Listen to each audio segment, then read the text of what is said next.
एक बार भगवान शंकर पृथ्वीवासियों पर कुपित हो गए और माता पार्वती को साक्षी मानकर संकल्प किया कि जब तक पृथ्वीवासी नहीं सुधरेंगे तब तक वे शंख नहीं बजाएंगे। देव जानते थे कि शंकर भगवान शंख बजाएंगे तभी बरसात होगी।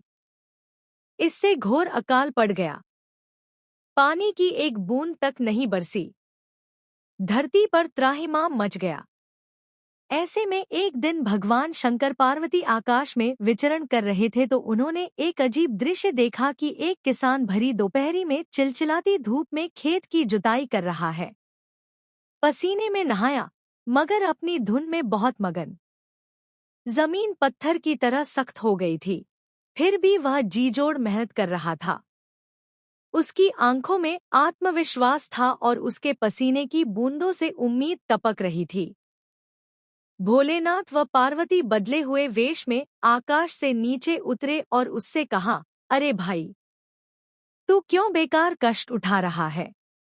सूखी बंजर धरती में केवल पसीने बहाने से ही खेती नहीं होती। किसान ने हल चलाते चलाते ही जवाब दिया, हाँ, बिल्कुल ठीक कह रहे हैं श्रीमान। मगर हल चलने का गुण भूल न जाऊं, इसलिए मैं हर साल पूरी लगन के साथ जुताई करता हूँ। जुताई करना भूल गया तो केवल वर्षा से खेती हो सकेगी क्या? मेहनत का अपना ही परम आनंद है। मैं लोभ के लिए खेती नहीं करता।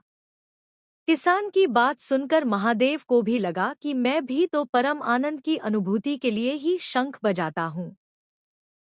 मुझे भी शंख बजाए। एक बरस बीत गए, कहीं शंख बजाना भूल तो नहीं गया।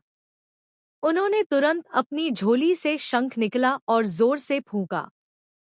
चारों ओर बादल की घटाएं घुमड़ पड़ी, बिजली चमकने लगी और जोरदार बारिश होने लगी।